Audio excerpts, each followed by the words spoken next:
Vítejte u dnešního rozboru. Hned na úvod si představme oheň. A ne, rozhodně nemyslím takový ten příjemný, hřejivý oheň v krbu. Bavíme se o naprosto devastujících plamenech, které navíc zakládají samotné státní autority. Dnešní materiály nás totiž zavedou do světa, kde veterinární úřady v určitých oblastech jednají. No, spíše jako nekompromisní kati, než jako nějací léčitelé. Ten název na obrazovce nezní zrovna dvakrát optimisticky, to uznávám, ale naprosto přesně vystihuje jádro toho, co dnes budeme probírat.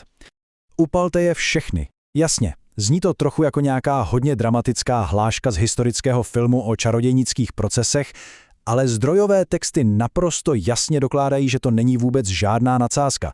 Bohužel. Je to naprosto reální a popravdě dost hrozivý důsledek současné české včelařské legislativy. V 21. století tu zjevně aplikujeme děsivý princip kolektivní viny včel. Prezumpce neviny, na tu můžeme rovnou zapomenout. Jakmile se v okolí objeví problém, do ohně musí jít bez jakékoliv milosti i naprosto zdravá a vitální včelstva. Takže, jak vůbec celá tahle byrokratická absurdita funguje v praxi? Texty, ze kterých vycházíme, odhalují systém, kde byrokracie tak trochu válcuje přírodu. A z moderního oboru se pak stává něco, co autor doslova nazývá skanzenem brutality. Zastavme se u tohoto, dalo by se říct, magického čísla 6. To nás přivádí k pravidlu 6 versus 7 včelstev. Tohle je čistá ukázka administrativní absurdity. Stačí si to jen představit. O životě a smrti rozhoduje pouhý počet úlů na stanovišti nebo nějaká tabulková vzdálenost v metrech. Úplně zdravá včelstva se najednou ocitnou na seznamu k plošné likvidaci prostě jen proto, že náhodou spadají do určité zóny nákazy. Neřeší se jejich reálný zdravotní stav. Rozhoduje chladná úřední matematika, která úplně bez mrknutí oka nařídí zkázu celých generací. Což nás logicky přivádí k jedné naprosto zásadní otázce, která směřuje přímo na státní veterinární správu. Je tohle vlastně ještě věda, nebo už jen prachobyčejná úřední pohodlnost? Zdroje se dost trefně ptají, proč se nehledá skutečný původce problému. Protože místo nějaké detailní investigace a snahy o léčbu se zkrátka volí ta nejjednodušší možná cesta – všechno plošně zničit. Pálení zdravých včel, které se schovává pod roušku tzv. Ochrany, vyvolává dost vážné pochybnosti. Slouží tenhle systém ještě vůbec svému původnímu účelu, tedy ochraně zvířat? A to bohužel není všechno. Zdroje zacházejí ještě dál a mluví o něčem, co by se dalo nazvat doslova biologickým zločinem. Tady se totiž dostáváme k naprosto devastujícím vědeckým důsledkům celého tohoto přístupu. Nejde jen o ty aktuálně spálené včely, jde o obrovský genetický potenciál do budoucna. Pro pochopení problému je klíčový tzv. Čistící pud. Jednoduše řečeno, jde o naprosto úžasnou, přirozenou a geneticky danou schopnost některých konkrétních včelstev. Tyto výjimečné včely totiž dokážou s patogenem, který způsobuje mor včelího plodu, normálně koexistovat. Oni ho aktivně rozpoznají a napadené larvy prostě z úlu vynesou ven. Sami se ubrání. Jsou to v podstatě takový hrdinové úlu s neuvěřitelně cennou imunitou. No a tady nastává ta tragédie. Plošné pálení totiž nerozlišuje. Ten oheň úplně zbytečně pohltí i tyhle geneticky vzácné odolné bojovníky. Výsledek? Tímhle nekompromisním přístupem si doslova a do písmene pálíme vlastní budoucnost. Tím, že se likviduje všechno v několika kilometrovém okruhu, se zároveň nevratně ničí ta vůbec nejcennější přirozená odolnost, kterou v přírodě máme. Analýza důrazně varuje, že si tímto způsobem v podstatě umetáme cestu k populacím včel, které časem nebudou mít absolutně žádnou imunitu. Jde o systematické ničení genetické výbavy, která by paradoxně mohla být tím hlavním klíčem k vyřešení celého problému s nákazami. Takže se přirozeně nabízí otázka, komu tohle všechno vlastně prospívá?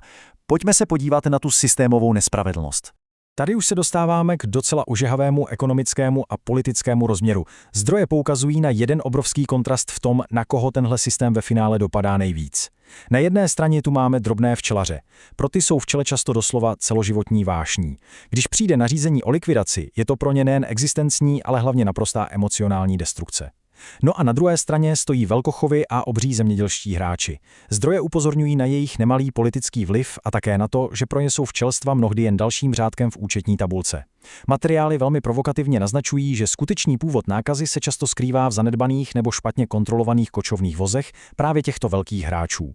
Co ale udělají úřady? Provedou razii a vyčistí okolí. A to samozřejmě odnesou primárně ti malí bezbraní včelaři. Logicky z toho pramení poměrně závažná obava, jestli celá ta současná legislativa vlastně neslouží jen jako šikovný nástroj k vyčištění trhu. Abychom ale viděli celou tu absurditu v plném světle, pojďme si udělat malé srovnání se zahraničím. Stačí se totiž podívat kousek přes hranice a zjistit, jak ty úplně samé krize řeší v okolních státech. A ten rozdíl, ten je naprosto ohromující. Na jedné straně máme český přístup. Ten se podle textů opírá o represi, o princip kolektivní viny a hlavně o kanistr s benzínem a nekompromisní oheň. Ale podívejme se do takového Rakouska nebo Německa, tamní úřady na to jdou přesně naopak. Volí cestu moderní sanace, detailního sledování, izolace a hlavně velmi pečlivého individuálního posouzení. Místo plamenů si tam na pomoc berou mikroskopy.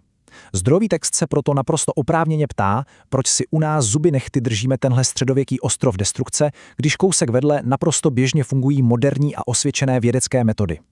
Co z toho všeho tedy plyne? Dokumenty, které dnes rozebíráme, jednoznačně volají po radikální změně. Ty argumenty nás totiž vedou k jednomu nevyhnutelnému závěru.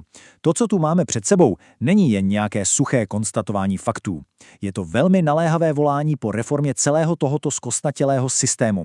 Závěrečné poselství je naprosto jasné. Zastavme tyhle praktiky. Text je nazývá přímo biologickými zločiny a apeluje na kompletní přepracování legislativy. Je to docela silný vzkaz směrem ke všem chovatelům, aby se prostě přestali potichu a poslušně sklánět před byrokratickou mašinérií. Legislativa by přece měla přírodu a živé tvory chránit a pečovat o ně.